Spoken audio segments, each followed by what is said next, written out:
오늘 9번째 재앙, 흑암 재앙에 관한 내용이 우리가 함께 붙들고 기도해야 될 말씀의 내용입니다. 하나님께서 죄인들을 대변하는 바로의 완악함을 10가지의 재앙으로 심판하시고 택한 자의 구원이 어떤 것인지를 10가지 재앙을 통해서 분명히 보이십니다. 그래서 재앙의 강도가 갈수록 심해지죠. 마지막 10번째 장자가 죽어나가는 재앙을 앞두고 이 9번째 재앙은 애굽 온 땅에 3일 동안 흑암이 임하는 흑암의 재앙이었습니다. 이 3일 동안 애굽 사람들은 옆에 있는 사람들 얼굴도 알아보지 못할 정도로 지책을 분간하지 못하는 캄캄한 어둠 속에서 더듬으며 자기 처소에서 벗어나지를 못했습니다. 아침에도 캄캄하고 낮에도 캄캄하고 밤에도 캄캄하고 또 아침에도 캄캄하고 낮에도 캄캄하고 밤에도 캄캄하고 3일 동안 깊은 흑암의 연속이었습니다. 이것은 10번째 재앙을 앞두고 애굽이 섬겼던 가장 큰 신, 태양신을 향한 심판의 의미가 있죠. 라라고 해서 애굽은 수많은 신들 가운데 태양을 최고의 신으로 숭배했고 바로는 그 태양신의 아들이라고 지칭했습니다. 그러니까 3일 동안 태양이 빛을 잃었습니다. 온 애굽 땅에 흑암이 내렸습니다. 인간이 밝힐 수 있는 모든 인공적인 조명이 다 빛을 잃은 3일이었습니다. 어떤 촛불을 켜도 어떤 불을 밝혀도 그게 다 먹혀버리는, 켜지지 않는, 통하지 않는 완전히 캄캄한 어둠이었습니다. 바로 지책에 있는 옆에 사람들의 얼굴이 보이지 않았어요. 오죽했으면 처소에서 일어나지 못했다고 했겠습니까? 아무것도 하지 못하는 3일이었습니다. 이 캄캄한 흑암의 3일을 통해서 하나님은 애굽이 최고의 신으로 섬기고 있는 태양이 신이 아니며 태양의 신의 아들이라고 자타가 지칭했던 바로가 아무것도 아님을 만천하에 드러내시죠. 여러분, 이 어둠을 쉽게 생각하지 마십시오. 요즘 우리가 사는 시대는 밤이 낮으로 변한 시대이기 때문에 까짓것 불 켜면 되지라는 생각이 다 만연해 있어서 이 9번째 흑암의 재앙을 사람들이 별로 이렇게 심하게 여기지 않을지 모르겠지만 이 캄캄한 현대의 밤이라도 여러분 모든 전기가 다 나가고 어떤 인공적인 불빛도 밝힐 수 없는 3일을 한번 상상해 보십시오. 캄캄하면 아무것도 할 수 없으면 먹지도 마시지도 못하고 그냥 그 자리에서 꼼짝달싹할 수밖에 없는 그런 상황에서 캄캄함 속에서 3일을 지내면 사람들은 공포에 들게 됩니다. 고대 당시의 흑암은 굉장한 공포의 대상이었고 성경 속에도 흑암은 하나님의 가장 무서운 심판 중의 하나로 묘사되고 있습니다. 대부분의 주석가들은 오늘 본문의 9번째 재앙을 극도의 심리적인 공황이 찾아온 공포의 재앙이라고 주석하고 있습니다. 단순히 물리적인 흑암의 재앙만이 아니고 그 태양이 빛을 잃은 흑암의 3일 동안 통해서 사람들의 심리 가운데, 정신 가운데, 마음 가운데, 영혼 가운데 캄캄한 흑암, 이 주는 두려움, 불안함, 공포, 그것이 마치 공황처럼 찾아와서 아무것도 하지 못하는 완전한 절망과 완전한 공포 속에서 떠는 3일간이다. 그렇게 대부분의 주석가들이 주석을 해요. 저도 거기에 동의합니다. 아마 이때 바로와 애굽인들이 느꼈던 그 공포심은 거의 죽음에 가까운 두려움이었을 것입니다. 그러니까 9번째 재앙이죠. 10번째 재앙이 죽음이잖아요. 바로 그 직전의 재앙이란 말이에요. 죽음과 방불한 공포가 3일 동안에 애굽 전역에 덮쳤던 흑암의 재앙이 주는 메시지입니다. 태양이 빛을 발하면 낮이 되면 세상을 볼 수 있죠. 그 빛에서 나오는 열과 많은 에너지들이 지구에 사는 생명들을 사실은 존재케 하고 그들의 삶을 부요하고 풍성하게 하는 가장 큰 에너지입니다. 하나님이 태양을 통해서 주시는 은혜는 선인과 악인을 가리지 않습니다. 그걸 우리 신학적으로 무엇이라고 불렀죠? 일반 은총이라고 불렀죠. 비를 주시는 것, 공기를 주시는 것, 태양의 빛과 에너지와 열을 주시는 것, 다 모든 인류에게 하나님이 베푸시는 조건 없는 은총입니다. 이 일반 은혜로 이 땅에 존재하는 모든 생명체는 그 존재의 유지가 가능한 것입니다. 만약 해가 비치지 않는다면, 만약 바람이 불지 않는다면, 만약 비가 오지 않는다면, 만약 공기가 없다면, 선인과 악인을 가리지 않고 하나님이 매 순간 공급하시는 이 일반적인 은총이 끊어진다면 사람들은 살 수가 없어요. 근데 지금 흑암의 재앙이 무엇입니까? 3일 동안의 애굽에 일반 은총의 대표적인 은혜라고 볼 수 있는 태양을 통한 볼 수 있는 은혜. 그 태양에서 나오는 수많은 생명들이 존재할 수 있는 근원적인 은총, 그게 끊어지는 것입니다. 하나님이 그걸 잠시 거두어 가 버린 것이에요. 일반 은총의 전부는 아니지만 일반 은총의 대표라고 볼 수 있는 태양을 통한 은혜, 그 빛을 비춰주시는 은혜, 볼 수 있는 은혜, 따뜻할 수 있는 은혜, 그걸 일순간에 거두어 가 버리니까 3일 동안이라도 할지라도 사람들의 마음에 찾아온 것이 무엇입니까? 극심한 두려움이에요. 극도의 공포예요. 죽음과 방불한 절망이에요.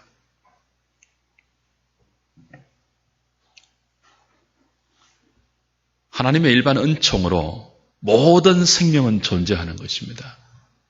하나님이 태양을 지으셨고 바람을 창조하시고 오늘도 바람을 동으로 서로 남으로 북으로 마음대로 움직이시고 비를 주관하십니다. 공기를 주십니다. 그 모든 것들을 창조하시고 그 모든 것들을 운행하시고 그 모든 것들을 통치하면서 이 땅에 인간을 비롯한 생명체를 다스리는 분이 누구십니까? 창조주 하나님이십니다. 섭리자 하나님이십니다. 그래서 사람들은 일반 은총을 누리면서 그 일반 은총을 주신 하나님을 경배하는 것이 마땅해요. 그런데 죄에 빠진 인간은 어떻게 됩니까? 일반 은총의 도구에 불과한 태양을 신으로 섬기죠. 바로와 애굽은 죄에 빠진 인간을 대변하는 것이라고 했죠. 얼마나 인간이 어리석고 무지하고 교만한지 태양을 만드신 하나님을 경배하는 것이 아니고 하나님을 신으로 섬기는 것이 아니고 하나님이 만드셔서 그 태양의 빛으로 우리에게 은총을 주시는 그 은총의 도구에 불과한 태양을 신으로 섬긴다고요. 라라고. 바람을 신으로 섬긴다고요. 비를 신으로 섬긴다고요. 바다를 신으로 섬기죠. 나무를 신으로 섬기죠. 얼마나 목매하고 무지하며 어리석은 인생입니까?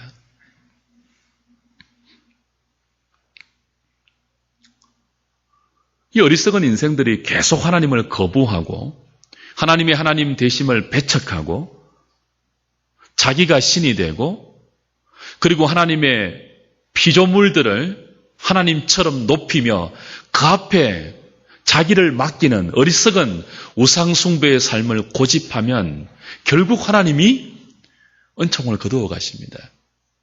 일반 은총을 거두어 가세요. 잠시만 거두어 가도 인간은 견딜 수가 없습니다. 하나님께서 일반 은총을 거두어 가시면 사람들의 마음에 금방 평안이 사라집니다. 금방 불안이 찾아와요. 금방 두려움이 찾아오죠. 절망에 빠지게 되고 좌절 속에서 더듬으면서 심리적인 공황 가운데 빠져들어가는 것.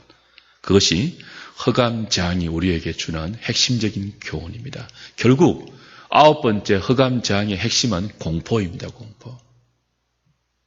사랑하는 여러분, 이 시대는 밤이 없는 시대이죠. 밤이 낮으로 변한 시대입니다. 오히려 밤도 대낮처럼 대낮보다 더 밝게 밝히는 인간 문명의 시대입니다. 불야성입니다. 너무나 밝아요. 밤이 너무 밝아요. 근데 사람들의 마음은 어떻습니까?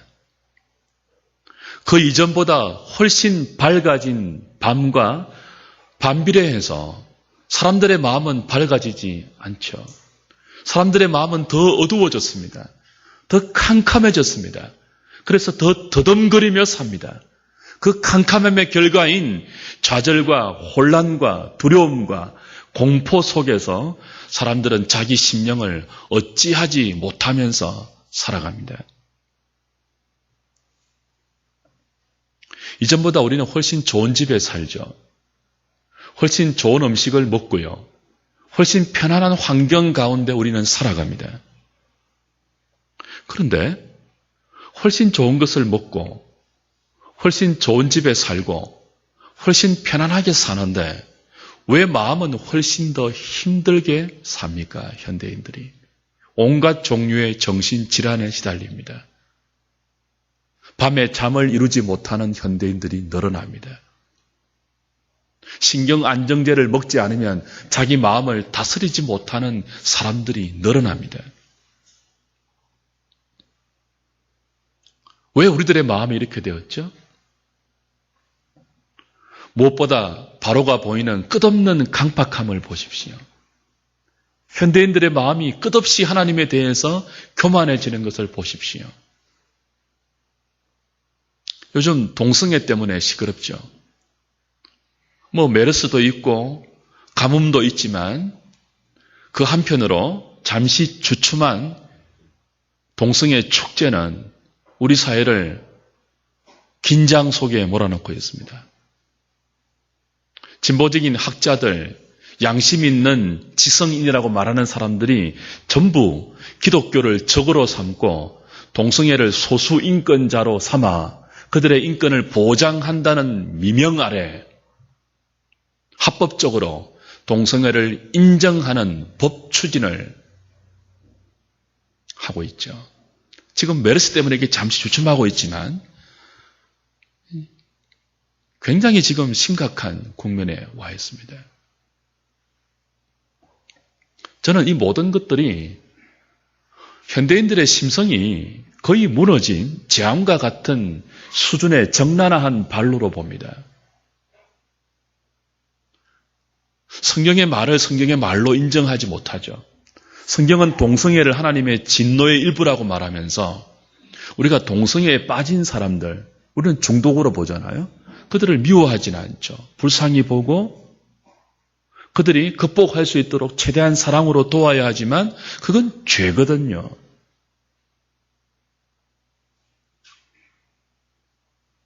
근데 죄를 죄로 여기지 않는 마음의 강팍함, 죄를 죄라고 말하는 사람들을 오히려 죄인 취급하는 이 시대의 무서운 교만함, 다 어디에서 오죠? 마음에서 오죠. 마음에서. 마음에 캄캄한 흑암이 임한 거예요. 구별을 못하는 거죠. 마음이 캄캄하니까 무엇이 진리이고 무엇이 선이고 무엇이 바른 것이며 무엇이 인간을 사랑하는 것인지 모르죠. 무엇이 인권인지 모르죠. 인권을 말하면서 인권이 무엇인지 모르죠. 동성애에 빠진 사람들을 진정으로 사랑하고 돕는 것이 무엇입니까? 그들의 동성애를 인정하면서 합법화해 주는 것이 아니잖아요. 거기에서 나올 수 있도록 도와야 되죠. 근데 왜 이렇게 된다고요? 마음에 캄캄한 흑암이 임한 거예요. 거의 재앙의 수준 정도이죠. 바로가 보이고 있는 끝없는 강팍함, 끝없는 하나님을 대적하는 교만한 모습은 바로 이 죄에 빠진 인간의 강팍한 모습을 여실히 대변해주고 있습니다.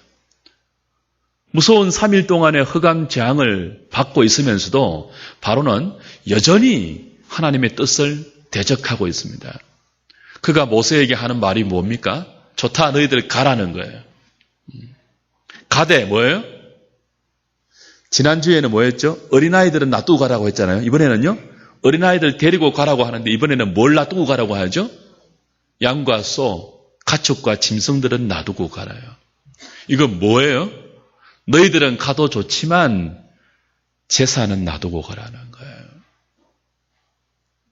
그래서 모세가 단호하게 거절하죠. 안 된다고. 우리는 우리의 가축과 소와 양을, 짐승을 다 데리고 가야 한다고. 한 마리도 남기지 않고 다 데리고 가야 한다고. 그 중에서 하나님께 드릴 제물이 많다고. 오히려 우리는 한 마리도 남겨두고 갈 수 없으며 바로 당신이 우리에게 당신의 것을 더 주어야 한다고. 우리가 당신에게 노동으로 일한 모든 값을 쳐서 당신의 소와 당신의 가축까지 우리에게 주어야 한다고. 모세가 아주 단호하게 하나님의 뜻을 대변하죠. 바로가 어떻게 합니까? 겁을 상실합니다. 얼마나 교만하고 얼마나 강팍한가 하면 27절, 28절에 이렇게 되어 있죠. 여호와께서 바로의 마음을 완악하게 하셨으므로 그들 보내기를 기뻐하지 아니하고. 자, 바로의 마음을 완악하게 하셨다. 혹은 바로가 마음이 강팍해졌다. 이 두 가지가 교차적으로 나오죠. 근데 하나님이 바로의 마음을 완악하게 하셨다는 말은 하나님이 고의적으로 완악하지 않는 바로를 완악하게 만들었다는 뜻이 아니고 어떤 의미였죠? 원래부터 완악한 바로의 마음을 그대로 내버려 두신 거예요. 하나님이 고의적으로 착한 바로의 마음을 강팍하게 만든 것이 아니고 원래부터 강팍하고 원래부터 완악한 바로의 마음을 그대로 내버려 두시니까 깨닫지를 못해요. 흑암의 재앙을 통해서 깊은 공포와 혼란을 경험하고 있으면서도 바로는 끝끝내 무엇을 양보하지 않고 있습니까? 물질에 대한, 재산에 대한 욕심을 거두지 않고 있습니다.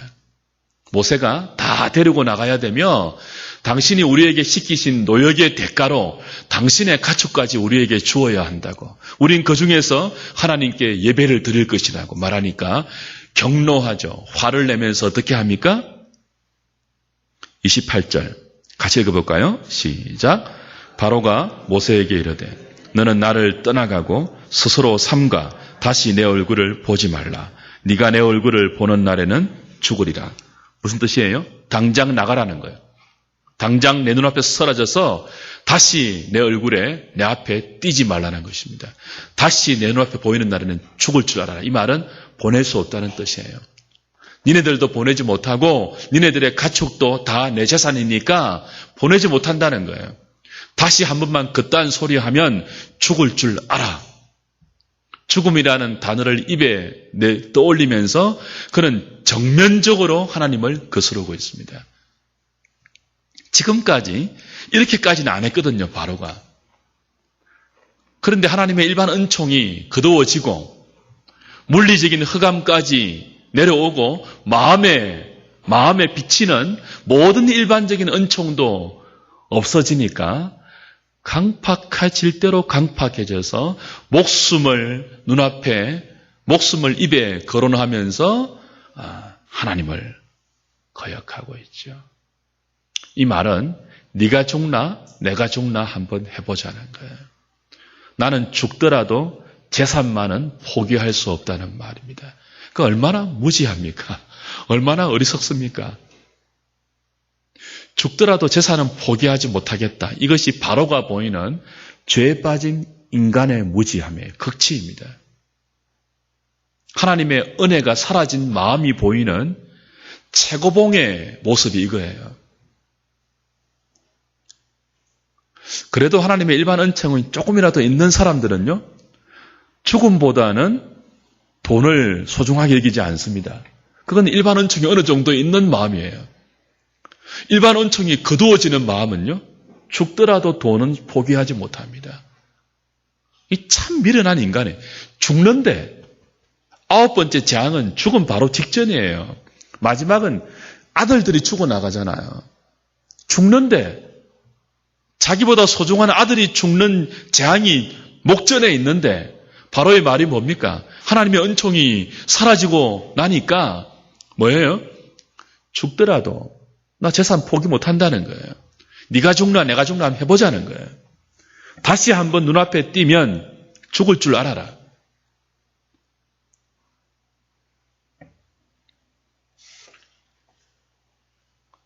사랑하는 여러분, 바로가 대변하는 구원이 필요한 죄 아래에 있는 모든 자연인들의 모습이 이러합니다. 죄가 우리를 이렇게 미련하게 만들어 놓았고 이렇게 어리석게 만들어 놓았습니다. 이렇게 교만하고 패역하게 만들어 놓았습니다. 죄가 우리를 이렇게 망가뜨려 놓았습니다. 한편으로 이렇게 한없이 탐욕스럽게 만들어 놓았습니다. 죄는 우리를 끝없는 탐욕의 자리로 이끌어갑니다. 죽음과 돈을 맞바꾸는 자리까지 인생을 몰고 가는 것이 무엇입니까? 죄입니다, 죄. 한편으로는 끝없는 탐욕, 한편으로는요, 끝없는 무지 속에서 어둠과 흑암 속에서 좌절하고 염려하고 두려워하고 불안해하고 절망하는 것이 죄가 망가뜨린 인간의 모습입니다. 그런데 23절을 보십시오. 23절 읽을까요? 시작. 그동안은 사람들이 서로 볼 수 없으며 자기 처소에서 일어나는 자가 없으되 온 이스라엘 자손들이 거주하는 곳에는 빛이 있었더라. 온 이스라엘 자손들이 거주하는 곳이 어디죠? 고센 땅이죠? 거기는 뭐가 있었다고요? 빛이 있었대요. 나머지 애굽에서는요, 3일 동안 캄캄한 흑암이 임해서 서로의 얼굴을 볼 수도 없고 더듬으며 처소에서 일어날 수도 없는 완전한 어둠 속에서 사람들은 극도의 공포와 불안 속에서 떨고 있는데, 특별히 바로는 그 불안과 공포 속에서도 물질에 대한 욕심을 버리지 못한 가장 어리석은 인생의 모습을 적나라하게 보여주고 있는데, 정반대로 그들이 가장 뭐라고 하죠? 천시하고 멸시했던 땅, 고센 땅, 그들이 인간으로 취급하지 않았던 노예, 이스라엘 백성들, 그 천한 것들이 살아가는 땅, 그 천한 땅, 고센 땅에는요, 빛이 있었다고요, 빛이. 이 빛이 무엇인지는 모르겠습니다. 학자들마다 주석이 다 달라요. 그러나 분명한 것은 빛이 있었습니다. 태양만 비추었다고 하는 분도 있고 거기서는 촛불이 있다고 말하는 사람도 있지만 분명한 것은 고센 땅에 빛이 있었습니다. 그래서 그들은 볼 수 있었습니다. 더듬지 않을 수 있었습니다. 그들은 하나님이 행하시는 모든 것들을 볼 수 있었습니다. 그들의 마음에는 여전히 하나님이 역사하시는 일반적인 은혜가 있었고, 특별히 이 고센 땅에 있는 은총은요, 일반 은총 정도가 아니죠. 거기만 있었으니까. 거기만 있는 은총이 뭐예요? 하나님 백성들만 누리는 은총이 뭐라고 했죠? 특별 은총이에요. 선인과 악인을 가리지 않고 주시는 은총이 일반 은총이라면, 특별한 은총은 택한 자에게만 하나님이 부어주시는 구원의 은총이며, 그 백성들을 보호하시고 섭리하시고 다스리시는 너무나 귀한 은총이죠. 온 애굽 땅에 흑암이 임했지만 그들이 무시했던 천한 땅, 고센 땅에 특별한 은총의 빛이 머물러 있었습니다. 그들은 불안하지 않을 수 있었습니다. 두려워하지 않았습니다. 평안할 수 있었습니다. 그들은 애굽 땅에 임한 하나님이 내리시는 재앙을 보면서 그 가운데 지켜주시는 하나님의 특별한 보호하심을 그 어느 때보다 가슴 속 깊이 느꼈을 것입니다. 참으로 귀한 은혜이죠. 주 안에 사랑하는 여러분, 오늘 저와 여러분들에게 가장 필요한 것이 무엇일까요? 오늘 저와 여러분들에게 반드시 있어야 할 은혜가 무엇일까요? 바로 이 특별한 빛의 은혜이죠. 이 특별한 빛의 은총. 다른 곳에 비치지 않고 오직 하나님 백성들에게만 비춰지는 이 특별한 빛 비추이심. 그 빛 때문에 볼 수 있고, 그 빛 때문에 알 수 있고, 그 빛 때문에 따뜻할 수 있고, 그 빛 때문에 헤매이지 않을 수 있고, 그 빛 때문에 평안할 수 있는 은혜. 사랑하는 여러분, 오늘도 저와 여러분들에게 필요한 은총은 이 성령께서 우리에게 특별하게 비추어 주시는, 특별히 우리의 어두운 마음속을 밝혀주시는 조명하심의 은혜입니다. 성령님의 조명하심. 그래서 그 빛 비추어 주심으로 우리 자신을 바르게 볼 수 있는 은혜, 진리를 바로 깨달을 수 있는 은혜, 하나님을 바로 믿을 수 있는 은혜, 다른 사람을 바르게 사랑할 수 있는 은혜, 인생이 무엇인지 바르게 볼 수 있는 특별한 은총. 바로 그것은 택한 백성에게만 부어주시는 성령님의 특별한 빛 비추어 주심이에요.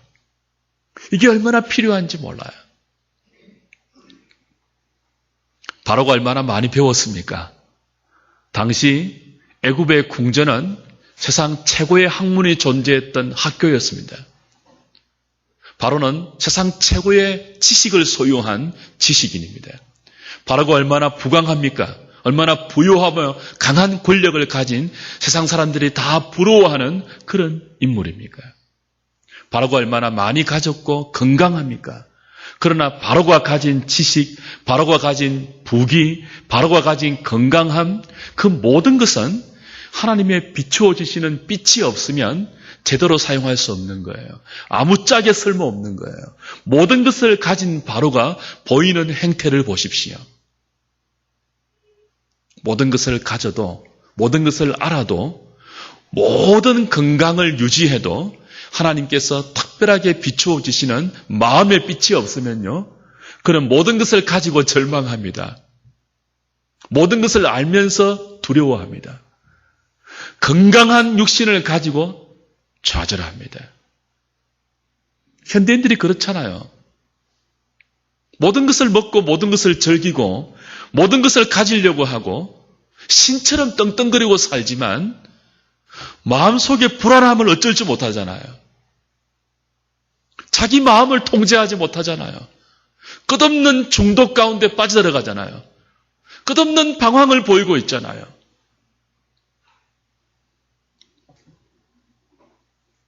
하나님께서 그의 백성들의 마음에 비추어 주시는 성령님의 특별한 조명하심의 은혜, 이게 없으면 그리스도인들도 그렇게 살 수밖에 없어요.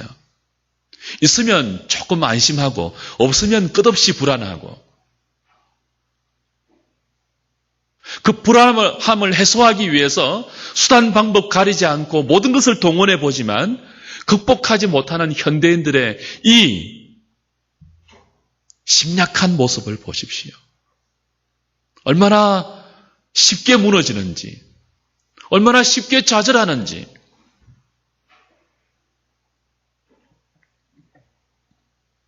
주 안에 사랑하는 여러분,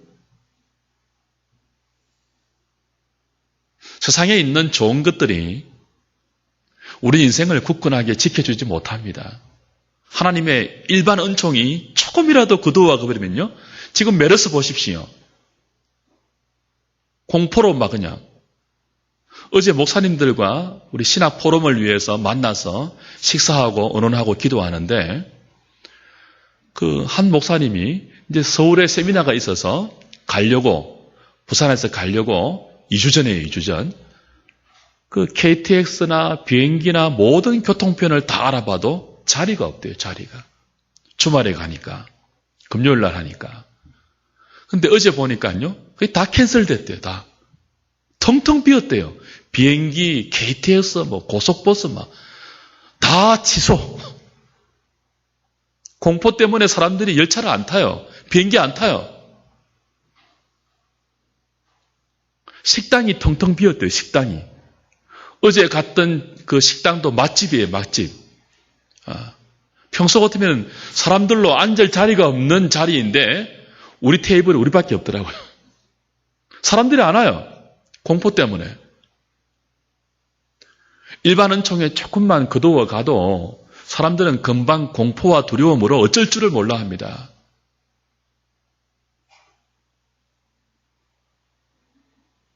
가진 것이 소용이 없어요.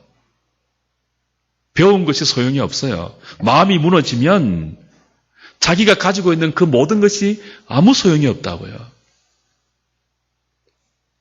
무엇이 필요하죠? 우리 마음에 끝없는 하나님의 은혜가 필요합니다. 마음에. 일반 은혜가 필요하고요. 특별히 그리스도인들에게 무엇이 필요하다고요? 특별 은혜가 필요해요.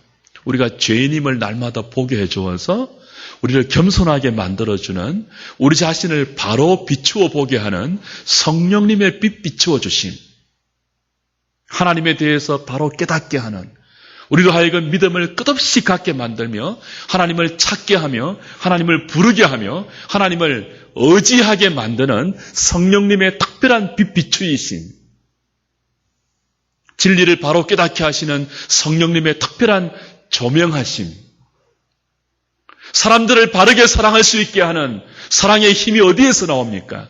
진리를 알 때입니다. 자기를 알 때입니다. 하나님을 알 때입니다. 그거 없이 사랑하자. 무슨 그거 없이 동성애 자들을 사랑할 수 있습니까? 다 어리석은 사랑이죠. 다 이기적인 사랑이죠. 다 탐욕적인 사랑이죠. 혼란을 더 가중시키는 정말 죄악된 사랑이죠. 하나님의 빛 비추어 주심, 진리를 조명하시는 이 특별한 은총 없이 인간들이 구호로 내세우는 모든 사랑은 가짜 사랑입니다. 그건 거짓 사랑이에요. 그래서 우리에게는 이 하나님의 특별한 성령 하나님의 비추어 주시는 조명하심의 은혜가 필요하죠. 이 빛이 없으면 사실 인생은 살아있지만 죽은 것입니다. 그러나 이 빛이 우리 마음 가운데, 우리 심령 가운데, 우리 영혼 가운데 비추어지고 있다면 그 인생은 환경과 상관없이, 지위와 상관없이, 육신의 상태와 상관없이 그 인생은 참으로 살아있는 인생이에요. 참으로 존귀하고, 참으로 아름답고, 참으로 거룩한 인생이에요. 그 빛이 우리에게 비추어지고 있을 때 말이에요. 사랑하는 여러분, 그 빛의 비추어 주심을 경험하고 있습니까? 여러분은 그 빛의 조명하심으로 여러분 자신을 보고 있으며 하나님을 보고 있으며 진리를 깨닫고 있습니까? 여러분은 그 빛의 비추이심으로 사랑하고 있습니까? 다른 사람들을 돌아보고 있고 우리 가정을 그 빛의 비추심으로 인도하고 있습니까? 살아있는 것입니다. 세상이 어떻게 평가하든지 그 사람은 살아있는 사람입니다. 그 사람은 존귀하고 거룩하고 아름다운 인생을 살고 있는 것입니다. 그러나 세상이 아무리 위대하게 평가하는 인생이라 할지라도 하나님께서 특별한 빛 비추어 주심으로 우리에게 보게 하시는, 이걸 보지 못한다면, 깨닫게 하시는 이 깨달음이 없다면, 듣게 하시는 이 들림이 없다면 그는 죽은 것입니다. 그는 누추한 쓰레기 인생을 사는 것입니다. 이 빛이 있어야 제대로 살 수 있습니다. 이 빛이 있어야 제대로 믿을 수 있어요. 제대로 믿을 수 있다고요. 예수도 제대로 믿을 수 있다고요. 이 성령님의 비추어 주시는 조명하심의 은혜가 있어야지 예수를 제대로 믿을 수 있다고요. 이 빛이 없으면 믿는다고 하는데 다 엉터리예요, 엉터리. 다 가짜예요. 얼마나 이 은혜가 필요한지 몰라요. 오늘 밤에 다른 거 구하기 이전에 우리는 이 빛의 은혜를 구해야 합니다. 온 애굽 땅이 3일 동안에 주야로 캄캄한 흑암의 재앙이 임했지만 애굽이 무시하고 애굽이 멸시했던 고센 땅에만 하나님이 특별하게 비추어 주시는 빛이 있었던 것처럼 하나님 오늘 우리에게 이 빛의 비추임이 있게 하여 주시옵소서. 그래서 시대를 분별하게 하시고 그래서 이 세대를 본받지 않는 마음의 새로움을 주시고 그래서 우리의 눈이 열려서 주의 법에 기이한 것을 보게 하시며 주의 말씀을 듣게 하시고 제대로 사랑하게 하시고 제대로 분별하게 하시고 제대로 믿게 하시고 제대로 살 수 있는 은혜가 우리에게 비치게 하여 주시옵소서. 이 저녁에 기도하는 저와 여러분 되면 좋겠습니다.